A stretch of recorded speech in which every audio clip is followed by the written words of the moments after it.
All right. Okay. Yes. Thank you very much. Welcome everybody. Welcome to another Thursday, another amazing Thursday. With an Hour with Manager podcast, and it's so good to be here today. And I'm Ubong Matthew for those joining me for the first time or joining us for the first time.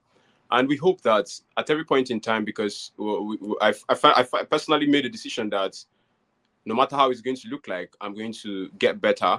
And as a team, took that to a team and say, okay, how do we improve on our podcast? How do we make it better? How do we get people learning and connecting more with our guests? Not just very very practical and very serious conversation, but how can we make it flexible for people to get to understand and flow and learn? While you're learning, you're also trying to connect with personal and emotional stuff for you to get better at what you're doing. And so far, we've been able to go back, sit down again, and look at how to make an Hour with Manager better. And we hope that all the changes that you guys are actually seeing, that is actually making a whole lot of sense. But in all, we really appreciate this journey because we do this out of love. We do this out of passion. It's we who crafted our passion and said, okay, let's make it better because I want to learn. I believe that if I can find more of myself, thousands, millions of myself, then it means we can come together and learn in a better way and learn in a digital way and learn in a more improved way. Because while starting out in my career, if probably I had what I have right now, maybe I would be so many places, but no cause for regrets. We just say that it was part of the journey. And so far, and now with the manager is here, and we hope that while you're streaming on this conversation, you learn something and you get to go back with something. Please, in all you do, don't come here because of me alone. Come here because you also want to learn. And because of that, also follow us on all our social media at Now with the Manager on Twitter, on Facebook, on Instagram, even on LinkedIn. And please subscribe to our YouTube channel. Let's see how we can continue to share quality information there today. And today, we're kind of doing a little bit different from what we've been doing before. And we'll be going in depth on leadership. And why did you decide to pick leadership? Just a minute, please. So a whole lot of people are asking, why did you decide to pick leadership and management? And why am I having a South African brother with me today?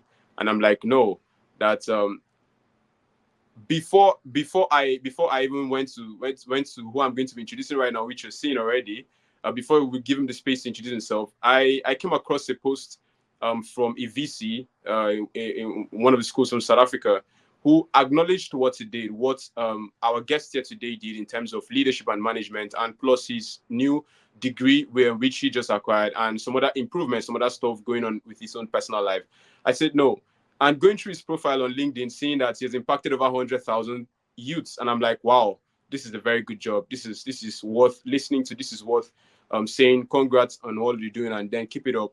And so today we'll be having this flexible conversation so that you too can also learn from this experience and see how to integrate it into your own personal stuff. And that brings us to the conversation of today on an Hour with the Manager podcast. And I hope that your 1 hour will be successfully spent. And like I said, I have here Dr. Sanele Gamedi. Please permit me if I don't pronounce your name well. Maybe you teach me how to pronounce that. Good to have you today on the show. Thank you so much, my brother, for having me. And it's a good evening to everyone who's listening or watching anywhere they are. It's good to be here. Thank you for the invitation. I appreciate. Just one thing. When once you mentioned people watching and listening, I just remember to say this. If you don't have anyone who, or probably if your friends don't have LinkedIn or Facebook or any of the social media, just share them the link. Okay, share them the link. They can stream directly from their browser. You don't need to be on LinkedIn or Facebook or Twitter to watch or to listen to this. So just share them the link. You can probably stream it and then share on your WhatsApp status. I think WhatsApp is doing a whole lot of things these days. Okay. Doctor, I would personally like to say, yes, let's leave LinkedIn a little bit. Let's see how we can get this going. Let's leave LinkedIn a little bit. So far, how did you get to where you are? Just tell us a little bit about your journey. Maybe something you probably didn't want to put on LinkedIn that you feel okay, maybe it's very important, and then you would probably prefer to share this in person with someone, at least to know about you. Thank you so much, my brother. I was a little bit worried that it is my internet that disconnected, but I guess technology is fighting that we have this conversation which I think it's a very nice and important conversation to have, the issue Sure. of leadership. So, like I said, Dr. Sanele Kamete from South Africa. I'm a strategic youth life and a career coach. Um, I'm a lecturer at the University of Johannesburg as well. Under my career coaching, I also do employability coaching. And within life coaching, it's mostly a youth life coaching. So I'm a youth life coach, but it doesn't mean if you are a 35-year-old or you are a 55-year-old and you want a career coach, you can't come to me, because in career coaching, I coach, yes, young people, but more or less everyone. So basically, I was about asking if you only coach only the young person or the young people. no, Amazing. yeah, I do coach people who are older than me, especially when it comes to careers. But when Okay. it comes to life coaching, I Okay. mean, yes, there are things that you can say. I mean, I've been married. This is the 11th year Wow. in marriage. I'm 34, which means I got married. I think I was 23, 24. Wow. I was doing my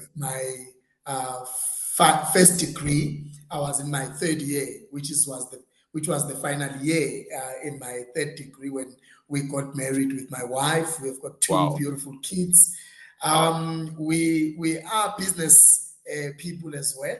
We Wow. are running two businesses, a personal development and training company, and also a clothing and sewing company. So, Wow. in a nutshell, that's who Sanele Kamete is. I'm very much passionate about youth development. I'm passionate about education. I'm passionate about seeing young people developed and living their purpose. Wow, that's very wonderful. I just wanted to say something real quick. I don't know how we did it, but if you notice, there's something very unique about this conversation today. Doctor Sanal is putting on a black t-shirt, and I'm putting on a black t-shirt. I think that's a very good coincidence. That means we're going to have a good conversation today. And yeah, Doctor, you just made mention of something very amazing. And personally, I think I would like us to get that conversation from there, because probably we don't really get this very often from people, but at least we always hear your partner or your wife is your best business partner, at least to those who have actually made it successful or made it successfully in that space. But it's not very rampant like when you hear a successful man, just a successful man, and it's just there. Yeah, it do happen. So how did you Yeah. guys how did you guys come up with this, or did you start the business before you got married, or was it along the line or during the marriage or something? How, because I know you do a lot of stuff in marketing for your wife. So I started early than her. So I started my business when I was doing my third year in my first degree. I was still at university. I was fascinated about computers, technology. That's why Wow.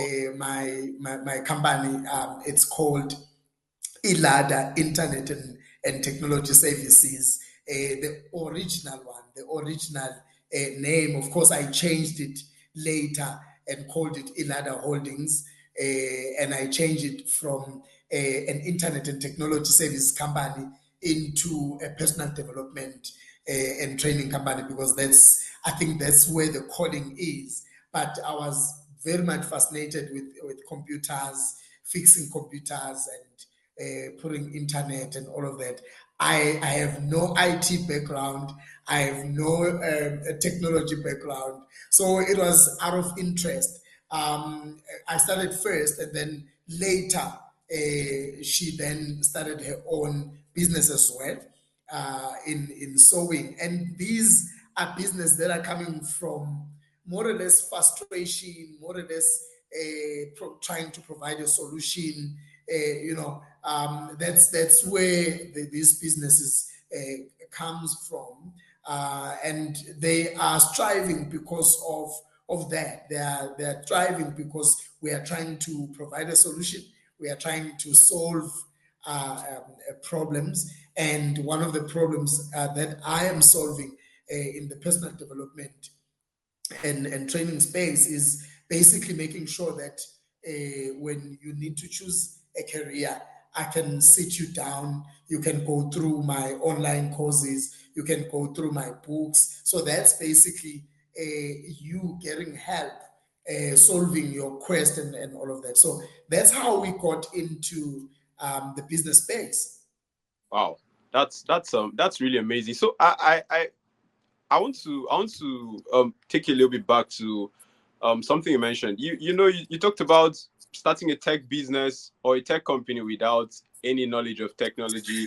How it's really amazing to hear that. How did you go, and did you find success at that before you switched it to personal brand or personal development, and why did you go through that switch? Basically, it wasn't my calling. I was solving problems, yes, fixing students' computers, selling computers. I was making money, but it wasn't a calling. It wasn't something that I can wake up at 1 o'clock in the morning and do. I mean, but when it comes to personal development, when it comes to speaking, when it comes to writing and coaching, it's something that I can do anytime, anywhere, and I can do it without even being paid. You know, I think that's where you see that this is my space, this is my thing. So I was able to identify that, of course, through help from other people, attending seminars.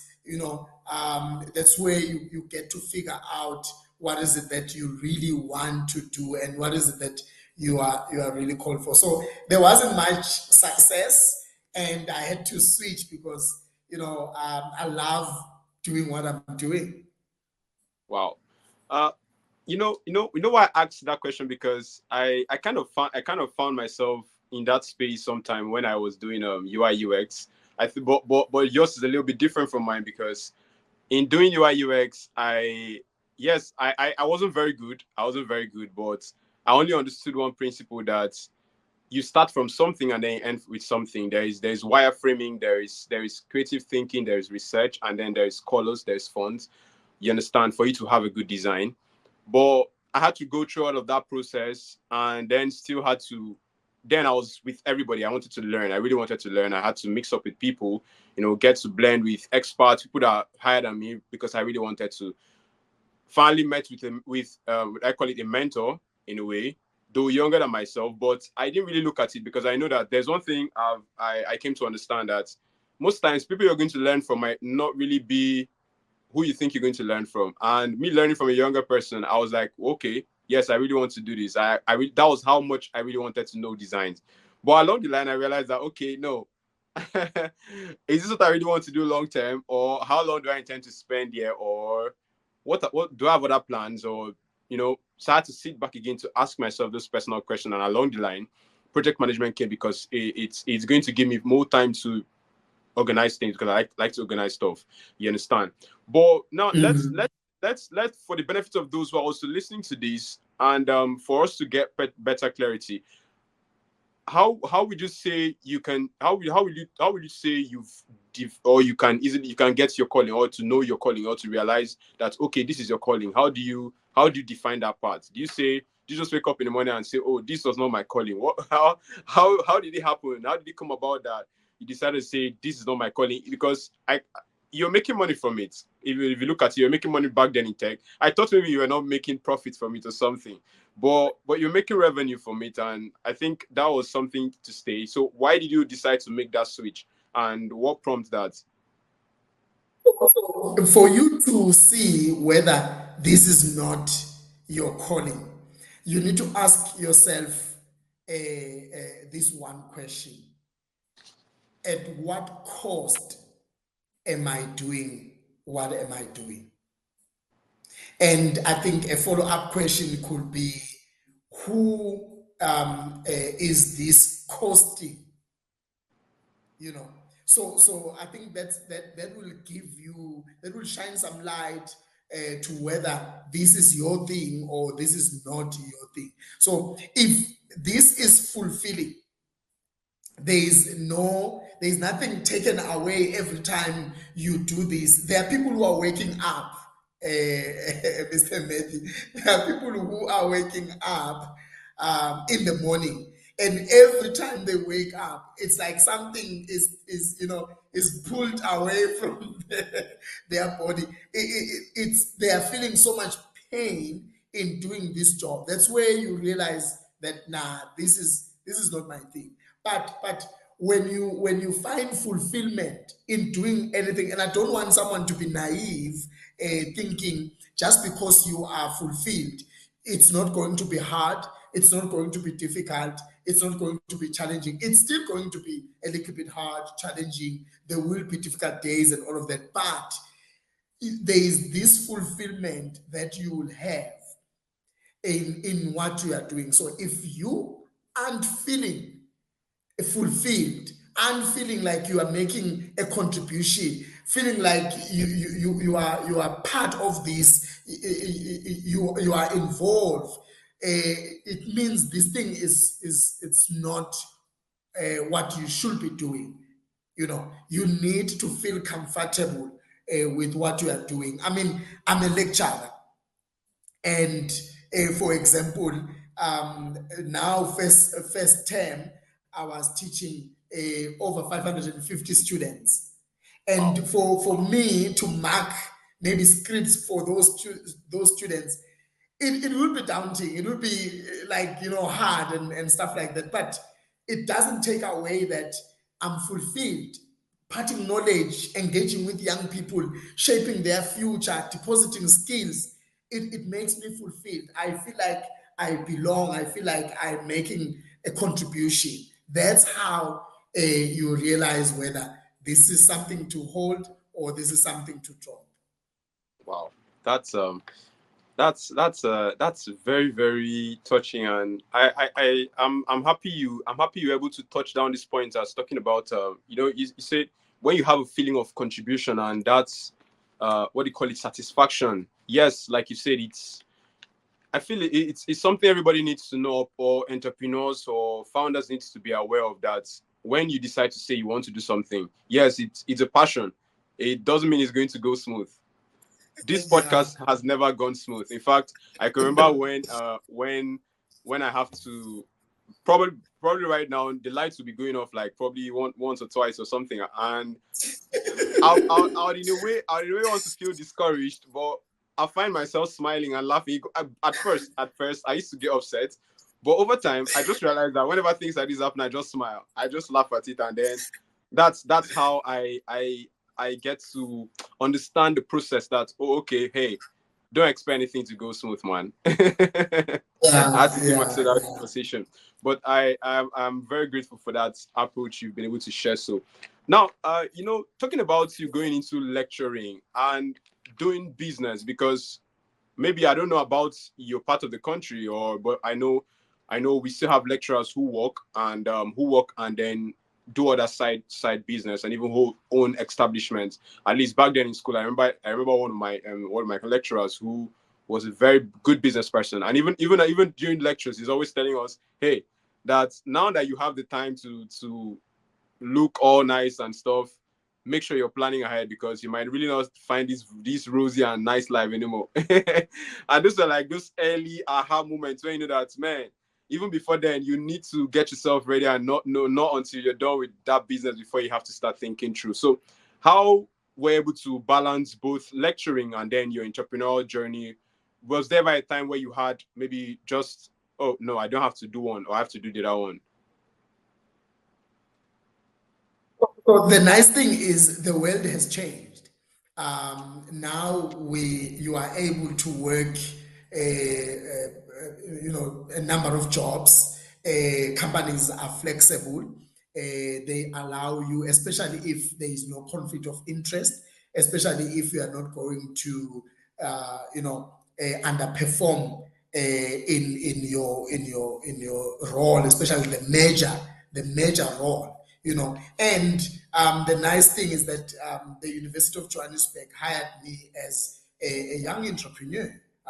It's not like Wow. they were not aware of the things that I'm doing. And I think it is also an opportunity to inspire young people to think outside the box, because we are faced with unemployment in Africa, particularly in South Africa, where I am, because young people are still taught to, study and go look for a job. And the question is, what happens when you look for the job and it's not there? There is nothing at the moment. There is nothing available now. What happens then? So I think I was inspired. I was in Ghana in March, where I actually discovered that there it's a norm. You study. I teach communication, journalism, and media. And I was visiting a media and journalism institution in Ghana. While we are studying this degree, you're thinking of entrepreneurial revenue or opportunities within media, which means while you are a media studies student, you actually studying your own podcast, you're starting your own marketing agency where you can use the same skills, not only in an employment setting, but also in making money for yourself in case you don't get probably a job, or not even look for a job after you finish. You already started something while you were studying. So it is challenging. Coming back to your question, it is challenging to do quite a number of things, but you get used to it if you are determined. You are not someone who go down easy. I'm not that kind of a person. I'm able to balance, and I've taught myself, and I'm still teaching myself. And through technology, I am able now to be in many places. When I went full time employment a couple of years ago, I automated my work, which means instead of sitting with you an hour here, in fact, an hour here like this is very expensive, because I have to stop everything and focus on this and talk to you. So I've automated my work. Probably you've seen on social media as well, where I normally say you can click the link below and register, or you can buy this book, you can buy this online book. So I automated my work so that I don't literally have to be there. I come back in the evening and open my work laptop or my company laptop, and I can see transactions. I can see them on my phone while I'm at work, while I'm everywhere. A report saying so and so has bought my online course, so and so has bought a book, so and so has subscribed on my coaching platform or whatsoever. So I have automated my work, which makes it easy. But nonetheless, I also use technology to ensure that I can manage time effectively. And I've also taught myself to be elastic. I don't only lecture and run the personal development and training company, or the clothing and sewing company. I also run an organization Wow. in South Africa, and it has over 50 leaders, Wow. the organization, with, I don't know, over 100 mentees, and over 100 mentors in the organization. So I manage a huge structure. I'm also involved in church as well, in the marriage and raising of kids ministry. I'm also quite involved there. So there is quite a lot that I'm doing: writing books, coaching, speaking, revamping CVs, and so forth.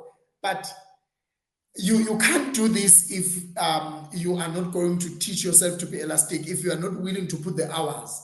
After this conversation, it will be 10 o'clock in my country, in South Africa. I'm still going to put probably 3 hours extra, Wow. finishing some of the work that I was doing some extra work. I slept at around 2 a.m. Today. So you should be willing and to sleep 4 hours for the next probably 4 days, and get things done. But if you still want to sleep 8 hours and have fun and live your best life, sometimes it won't happen. Mm, mm. I like that statement. Sometimes it won't happen. Yeah, yeah, yeah. It's amazing to connect with your journey and see all that you've been able to gather around. It's really, really amazing. And I must say, I maybe I might not be able to do you, but what you're doing is very, very amazing. Yeah, because I know that, Thanks. like you said, when you decide to want to do whatever I want to do, you might need to cut off some time, some rest time, because I know, yeah, probably yesterday I kind of slept. I kind of slept this morning. I slept yesterday this morning, probably, and you might not really imagine that, but I still have to move up. Yesterday we had a webinar. I still need to be here again today, and I still need to communicate because we made a decision to be here every Thursday. And please, to everyone listening to us, thank you very much for your attention and for your audience. And while you're enjoying this very conversation and you're connecting with us, if you have any question you might want to ask Dr. Sanel, please do send them into the comments box. I'm going to read them here. And probably you appreciate the session, you can as well just let us know where you're joining us from. And please don't forget to follow us on all our social media platforms because that will make us very, very happy. We are doing this selflessly. We're doing this out of passion. We are doing this because we want to be here, we want to also learn. And that's why we're doing this, not because of any financial attachment. And we have a YouTube channel, so please help us subscribe. Just hit the subscribe button. That will make a whole lot of sense. And because we're trying to grow that so that we can continue to have more quality information. And the more you continue to hit that subscribe button to encourage us, the more we'll continue to upgrade and make better quality information for you guys' attention. So thank you very much for that. Okay, so Doctor, I really enjoyed the journey you've carried so far from when you started out and with technology business and other business on the side to where you are today. But I want to pin exactly to your lecturing job. Let's talk a little bit about that. How do you feel when you got into the lecturing space? Because I know that we don't really have lots of lecturers doing what you're doing. Okay. What did you see that is really important? Because we find lecturers who, if they're lecturing 20 years, 30 years, 40 years, 50 years, nothing else they're doing. Like, if it's lecturing, it's lecturing. That's like the norm. I'm really saying you only find maybe one out of 20 or 30 doing something different like what you're doing. So how did you feel when you got into the space, coupled with you being a young person into the space and having the other guys there? How did you feel? What impression did it give to you? I think it's a very open space for try other things out. It's a very encouraging space. I don't know. I don't want to lie. Like I said, the world has changed, so the world hasn't held back. Of course, like you indicated, there are people who just prefer waking up, lecture, publish. And all of that. Not that I'm not doing that. I am doing that. It's just that probably the rate in which someone else is doing it might not be the same, so because I'm also involved in other things. But the nice thing about what I'm doing, it's all linked. It's not like far apart from my lecturing role or my role at the University of Johannesburg, because I touch young people's lives. And at UJ, we have young people who are studying. As a career coach, I provide that service. So it's the reception is great. I'm enjoying it, and the University of Johannesburg is a very open institution that encourages entrepreneurship. It encourages such diverse, perspectives and all of that. And I mean, I look forward to see my Nigerian brothers coming to join the University of Johannesburg and study this side. It would be nice. No problem. I'm looking forward to that. I believe people who are listening to this, or our audience listening to this, will probably consider that. I think most of them would like to come out and be under your leadership in the school. Yeah, I would love that. I would love that. They No, can join the School of Communication and Media. all right, no problem. Okay, so you know, in doing all you've done, or all that you're doing, it requires a level of discipline, personal discipline, before even the external factor, because you need to discipline yourself to want to do so many things that you're doing, to want to be here, to want to be there. At least I can also tell from my own personal space, because for like, let me say, for almost a month now, I've not really had complete, if I'm not exaggerating, complete 4 hours rest in a day. You understand? Because I have to look at other projects. I have to look at the e-commerce business. I have to be sure that the podcast is going to the direction it needs to be.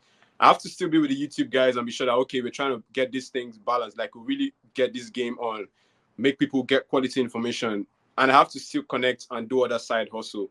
So I can really relate with the whole stress attached to that. I still have to manage the team. Very important. So, and in 2023, McKinsey published an article that the state of organization, and in brief, they had some detailed conversations about the future and what leadership is going to look like, and the common challenges leadership is really, really finding, let's say, post-COVID and before COVID. So, in that space, what would you say? What would you say personally, or how can leaders and teams reorient their organizations from all you've managed? How do you think leaders can reorient their organizations, and where do you think they should start, or what do you think they should look out for that leadership growth and development in their organizations? I think for me, anyway, in any organization, we cannot talk about any type of leadership or any style of leadership unless we look at inclusive leadership. You cannot lead anyone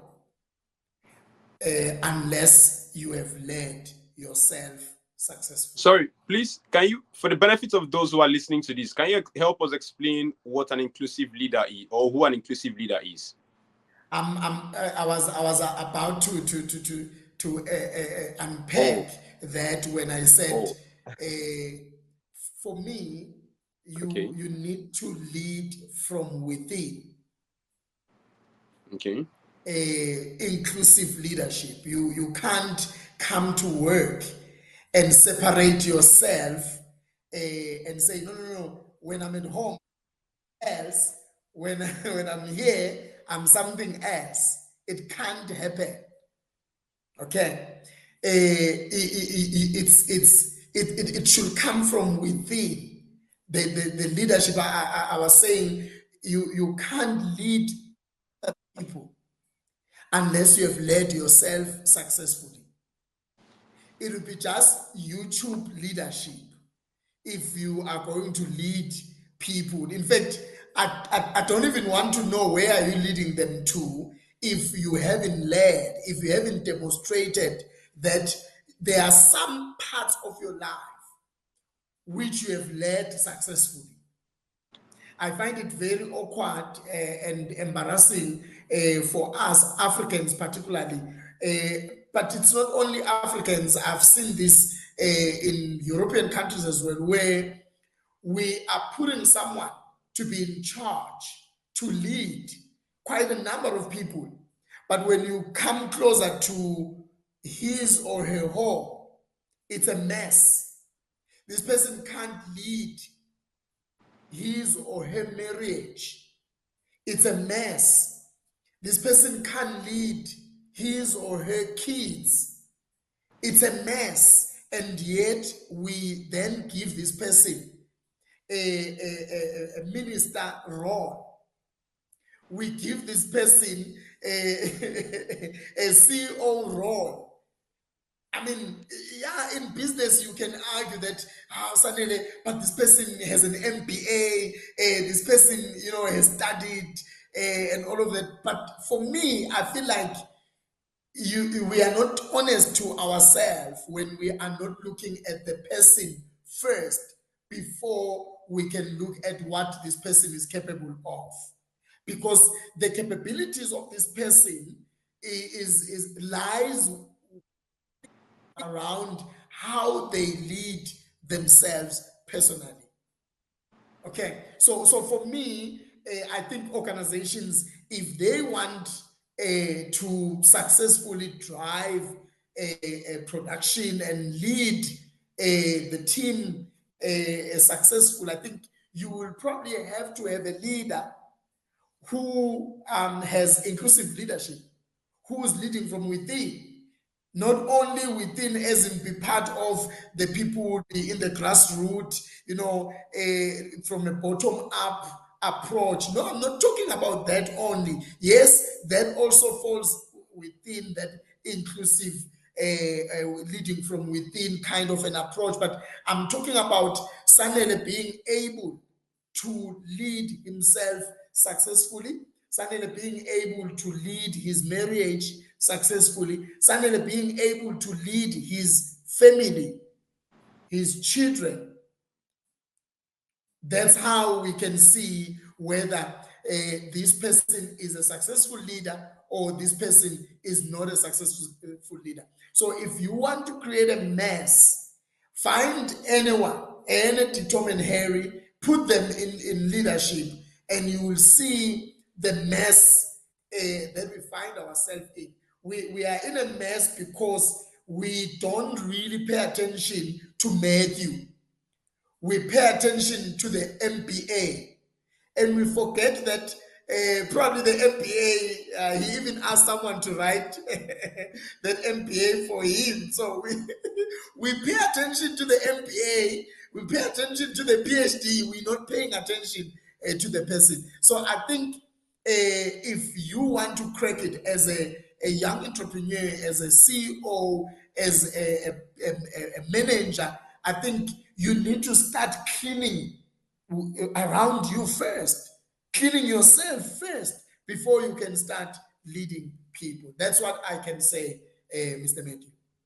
Wow, thank you very much. And while you were saying, people who lead, who at the office they're a different person, and at work or at home they're a different person. And I'm trying to imagine how you're going to succeed in that strategy, because it's like you doing four jobs at the same time.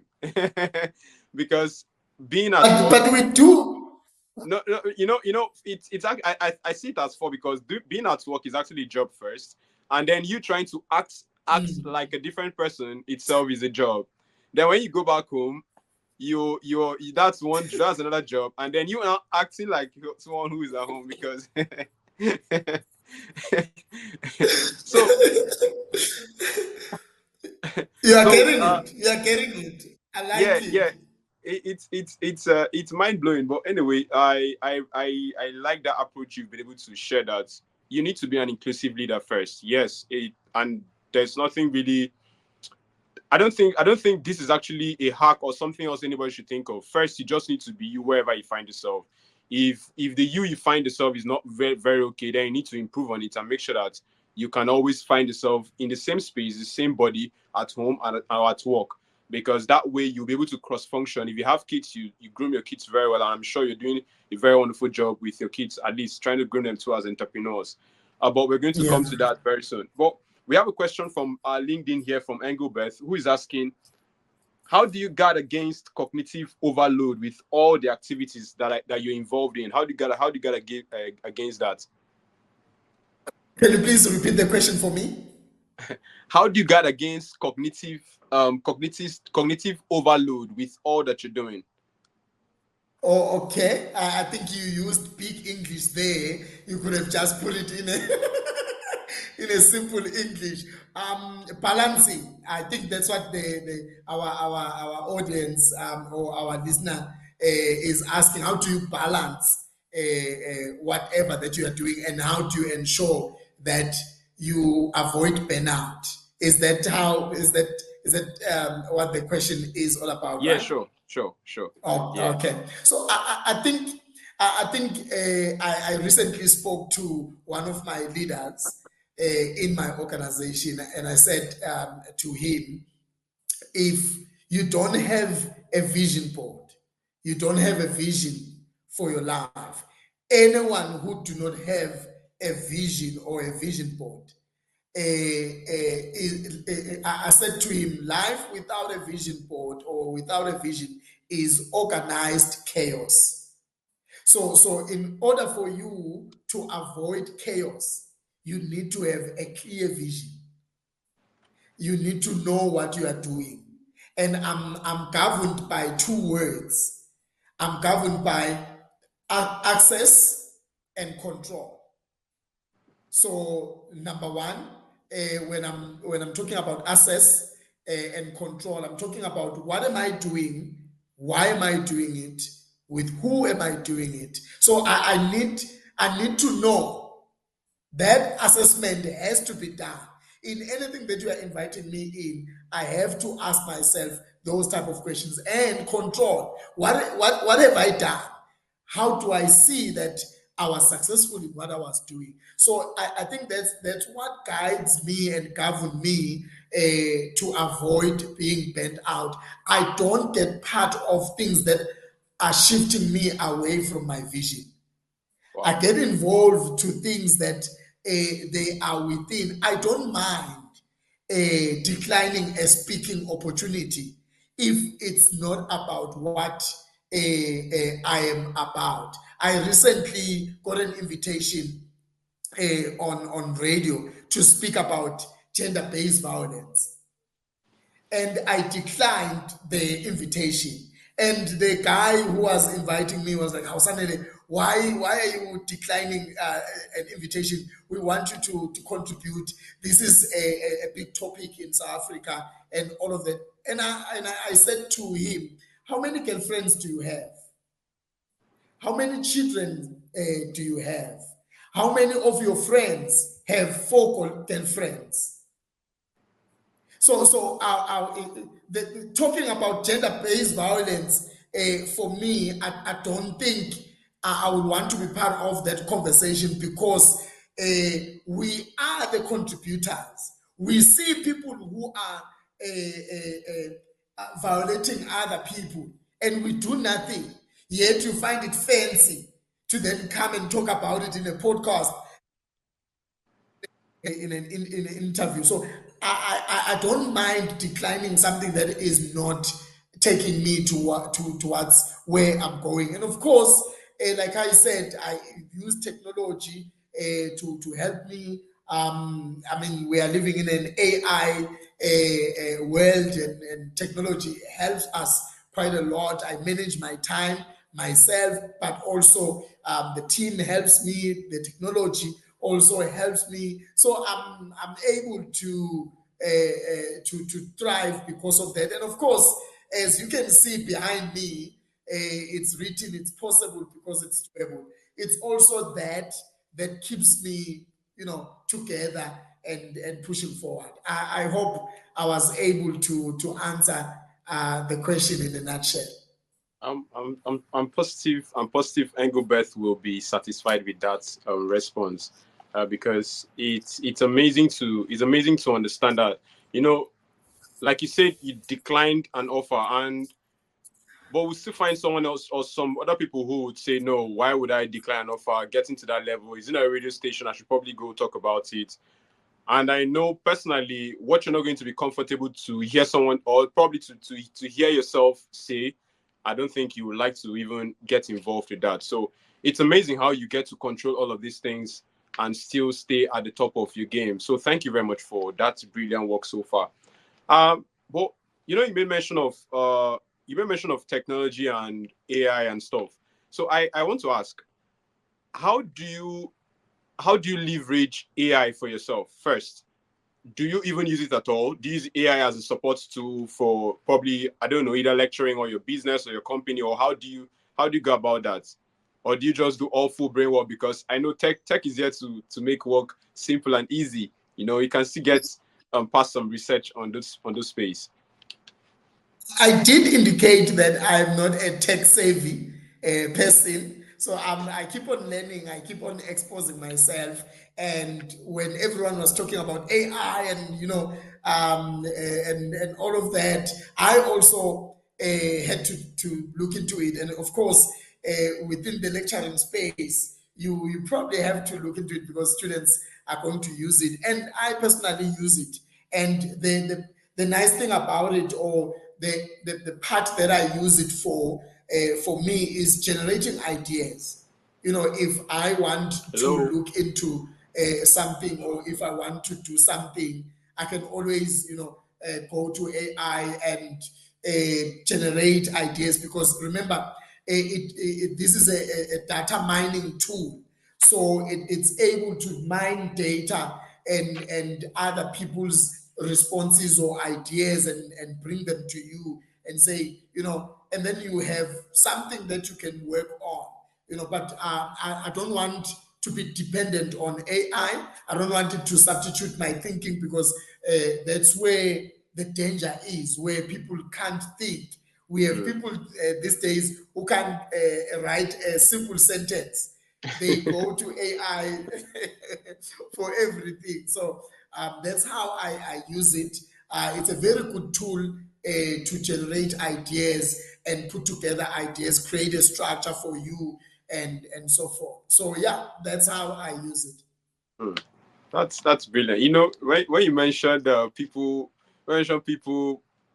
feeling lazy to probably do research and stuff, and I'm just smiling because in one of I do host a morning conversation called the Morning Dialogue, Mondays, Wednesdays, and Fridays. So in one of those conversations, I kind of shared three very unique skills that are lacking but will be needed in the coming future, because all of this gathered from along the podcast, you get to hear very brilliant ideas, very brilliant information. You get to communicate with very wonderful experts, and they're able to share these key, out of all the skills they've shared, those three were like very, very unique. And you see critical thinking, you see the ability to be able to do proper research and being a good strategist, because AI, yes, AI has come to stay. AI is going to help simplify that work process for us. But like you said, if we depend on it so much, it's going to reduce a whole lot of things from us personally. And we might not know until it hits Mm. deep. When you find yourself not being able to process thoughts, and they're like, oh no, I need to use ChatGPT, or I need to use ChatGPT. Yes, you might use it to just start the process, but don't use it because GPT words everywhere, and it's just looking all nice on the internet. Yeah. All right.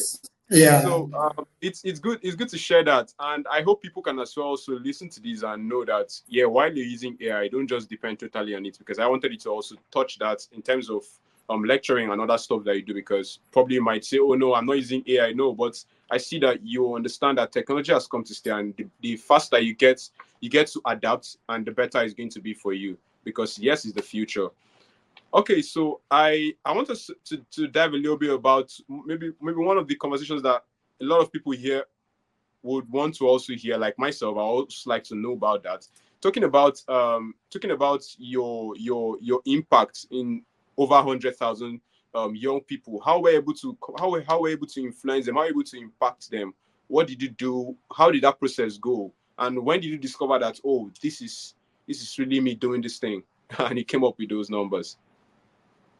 It sounds weird when you are putting it in numbers like that, because someone would be like, whoa, 100,000. That, how is even that possible? Forgetting that it's not something that you can do in one day. Of course. I've been doing personal development for over 10 years. So I've done my 10,000 hours in a way. So it has been a journey, and I have impacted so many people through radio contributions. Let me say the media, because it will mean now I have to count all of them: radio, TV, podcast, newspapers, online, and all of that. Through one-on-one coaching sessions, through group coaching sessions, through speaking opportunities, through my books, through my post on social media. They have been quite a number of people. In fact, the 100,000 is probably less than what one has, the number of people that have been impacted. Because remember, we are not talking about people who can come and show this cell phone to say, no, I got this cell phone from Sanele. We are talking about someone who saw your video and watched it and decided to do something that they've learned from that video. We're talking about someone who grabbed your book, whether they got it for free, whether they bought it. We're talking about someone who attended a seminar, a workshop. So these are all these people, in case someone is wondering, suddenly, how, and how have you impacted such people? So besides the ones that are within my organization, the young people that I interact some of them with on a daily basis and stuff like that. There have been quite a number of people who have been impacted through even my personal life.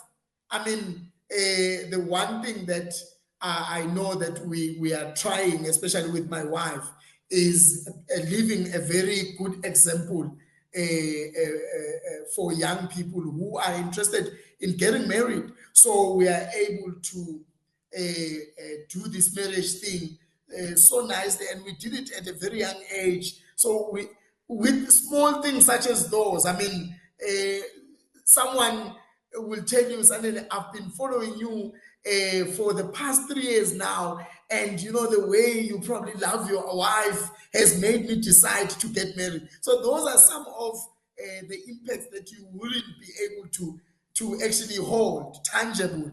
It's not something, and there are people who are not even coming to say, Sanele, I've been impacted. They will not, say it out loud. So that's how I've done it, and I continue to do it through this engagement. I mean, we have been here for almost an hour now, and there are people who are watching. There are people who are going to watch even after this live session, because you are recording this, we are going to post it. So there are people who are going to be impacted. And in 2022, I got my award in Nigeria, an award as an African youth life coach. I got it there, which means through such things you make impact to people in many parts of the country or of the continent or the world. Wow. That's a really, really, really amazing journey. And while you were even speaking, we had a comment. We just had a comment from Matsi. I guess you're going to see this after this show. She's also appreciating what you've been doing from your radio conversation in, I think, Ukozi FM. You should be familiar with that. So your fan is Yeah. actually a shout out. Yeah. Okay. Yes, yes, yes. Wow. Those are some of the people. And when you look at Ukozi FM, I think it's the fourth biggest radio station in the world. Wow. And I think it's probably the largest radio station in Africa. It Wow. is, the last time I checked, because I did my master's and my PhD on Ukozi FM. So the last time I checked, it had over 8 million listeners a week. Wow. Wow. So you can That's imagine, if I go and speak there, which I do it often, how many people will be listening? That's why I'm saying the 100,000 is even less. But I'm not bragging, but I'm trying to illustrate, because you will have people asking, it's this guy is just a chancer. He's lying to us and all of that. Especially people who do not have the context. wow. Thank you for that, and it's brilliant to hear that. Okay. I think there's another question from Matthew here. He's saying the question. Just give me a minute, please. The question. Just give me a minute.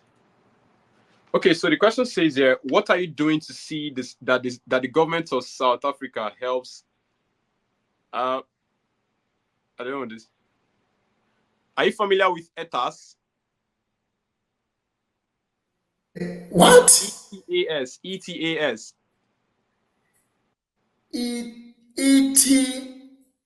ETAS. AS. What is Yes. that? Okay, so a question here is, what are you doing to see the government of South Africa helps the so-called eaters out of the streets? I think might be the street huddle or something. Are you focused on the people who can attend your workshop or seminar, or are you also impacting the lives of probably? I think the question is particular to probably the guys we don't really get to meet every day and talk to one on one. Oh, okay. The people who are living in the street. I don't know if he's referring to people who are living in the Yeah, yeah. streets. I think that's it. I think that's Oh, it. okay. I mean, with my career coaching, career guidance, and speaking to young people in high school, speaking to young people in general, that's my personal contribution in getting many young people out of the street. Because if I'm able to speak to you, I just spoke to someone at the gym this afternoon who is a student at the University of Johannesburg, and I was talking to him and imparting that knowledge, imparting those that information to the young people at a very young age. I think for me, it's contributing towards taking them out of the street, because if they get better, they access education, they stand a better shot to probably a better life, or having a career for themselves. So I think that's how I contribute, but I don't have initiatives that are taking care people in the streets or on the streets. At least first in doing your job alone itself is a personal NGO, because I remember a time when, what I see, 10 years ago or so, I and a friend, we had an NGO. Though it wasn't registered, we were along the way to do the registration. What we did was we we reach out to friends. We reach out to first. We started with friends.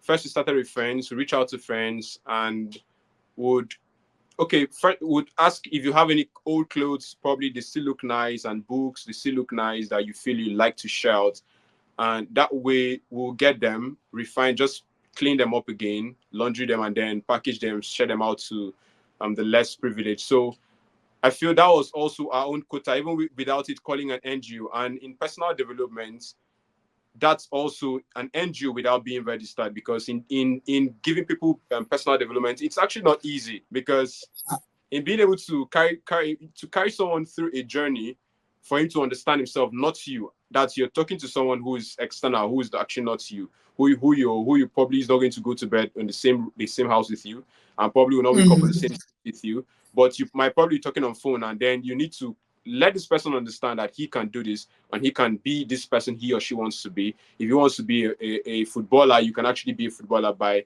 developing yourself from a process to where you get to where you are. So still, I can say thank you very much and still keep up with what you're doing. And at least to those who are also being impacted, I believe that more of that will also continue to touch more lives.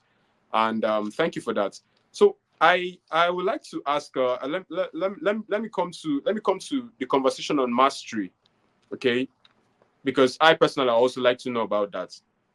How did you discover your point of mastery in all of the on all of the things you're doing? How did you discover your point of mastery that, okay, yeah, you broke out of doing tech, and then you finally said, I want to do personal development, I want to be a coach. How did you find that mastery? What was that thin line for you to discover that point before we wrap up this?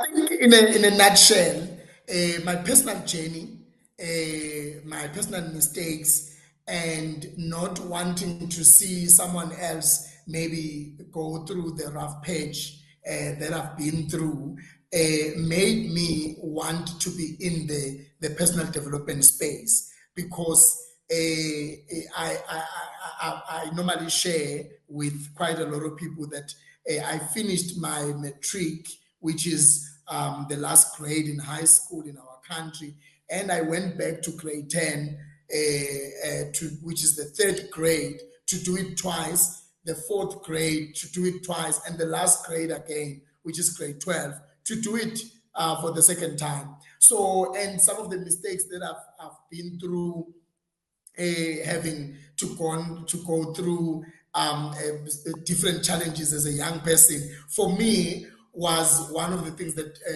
propelled me to pick up personal development. And I started, to be quite honest, I started doing it as, something that I'm passionate about seeing someone else win.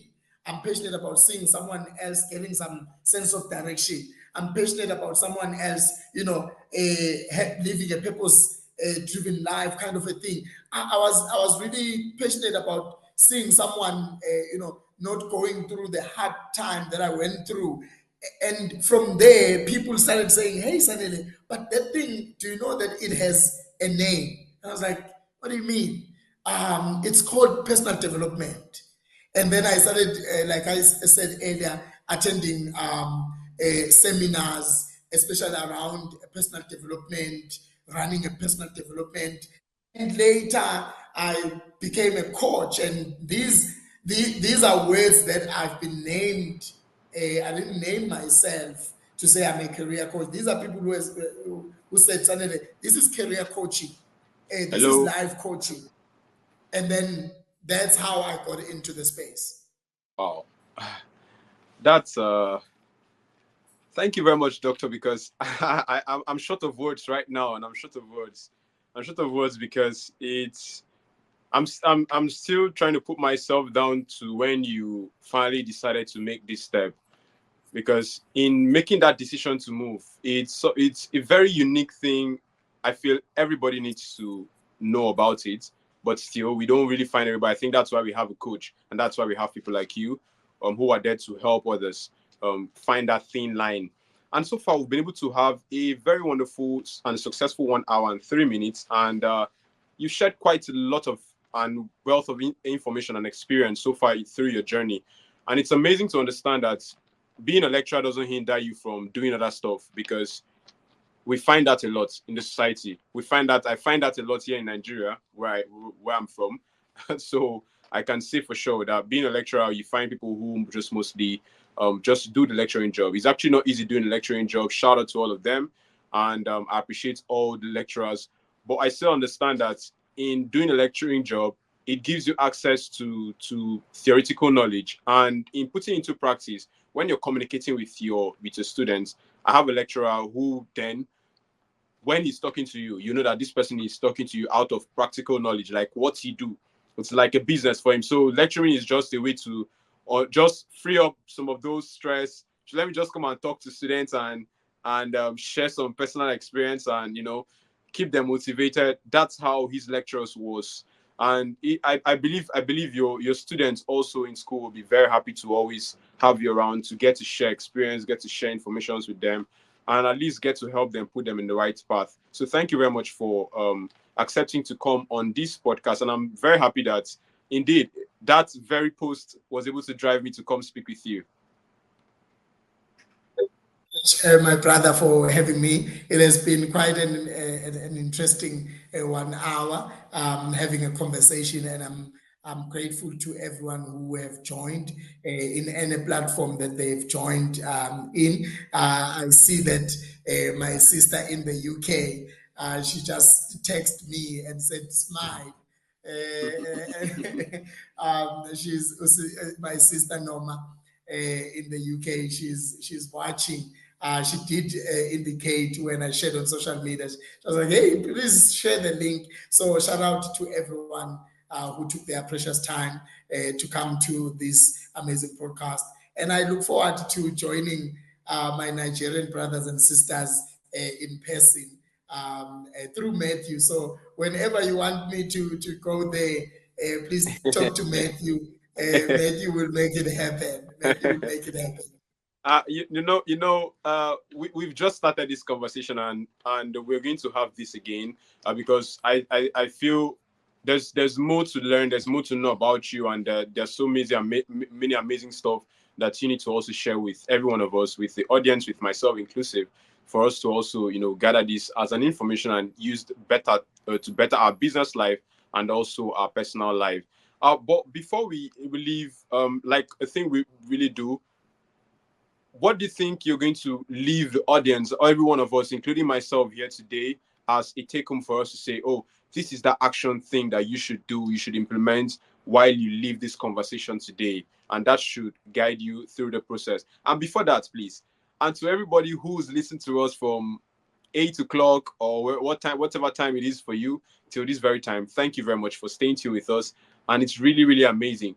I made mention this earlier when we started the conversation, and I'm going to bring this up again, that while you're connecting and while you're streaming this, please do also subscribe to all of our social media channel. Follow us on our social media channel. Drop a shout out. Let us know that you're listening to this. And very important, we've launched our YouTube channel and it's active. So please do also give us a subscribe button. That will make a whole lot of sense. At an hour with the manager, just search for an hour with the manager, and we're going to pop up. Definitely, you see that green. The moment you see the green, you see AHWAM. I believe you'll be able to find that find that very interesting for you to engage with.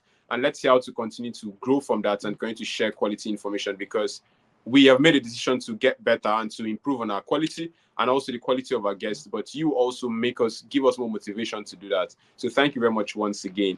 And please, yes, Dr. Sanel, please let's hear a last word from you while our guests, or our audience rather, use that as a take home to better their personal development.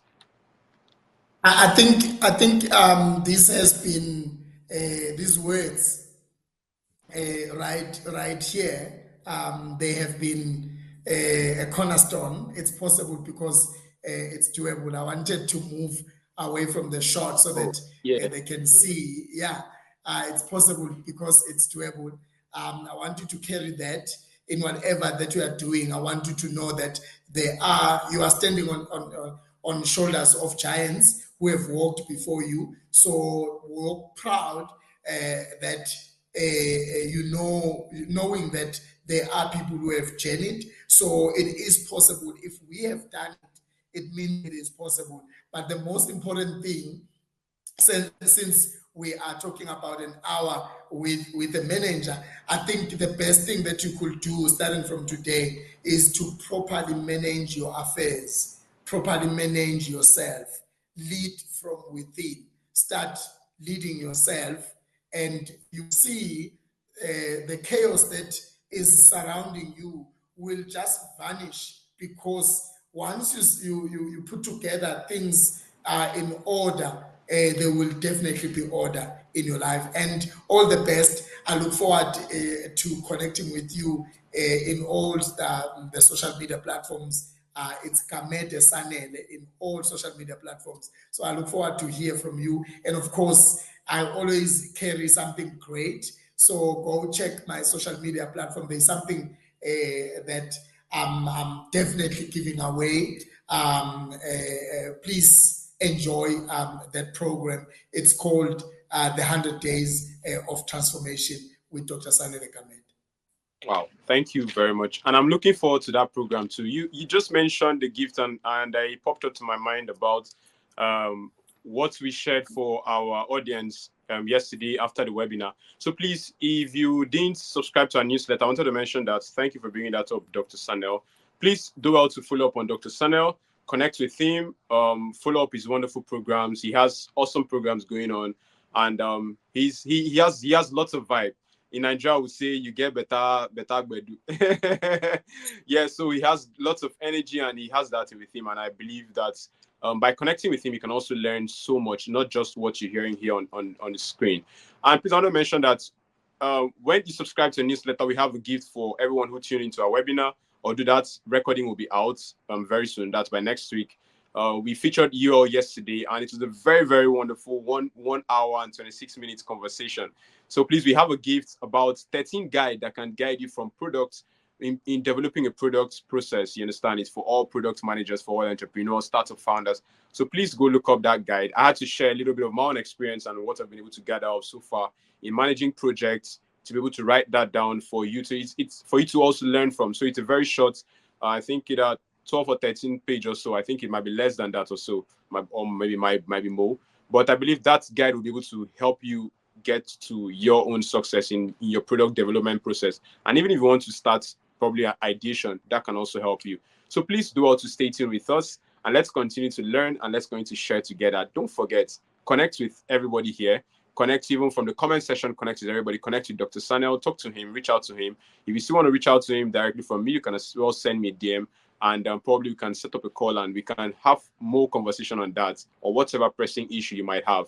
And now with the manager, is that home for you to learn and continue to have those quality management tips. So please continue to stay tuned with us. Let's going to bring you more information. Thank you very much, and we'll see you guys on Thursday next week on our on more podcast conversation. Don't worry, I won't tell you guys who the guest is yet. Just anticipate for that. Bye. Thank you very much, Doctor. Thank you so much, my brother, and thank you to everyone.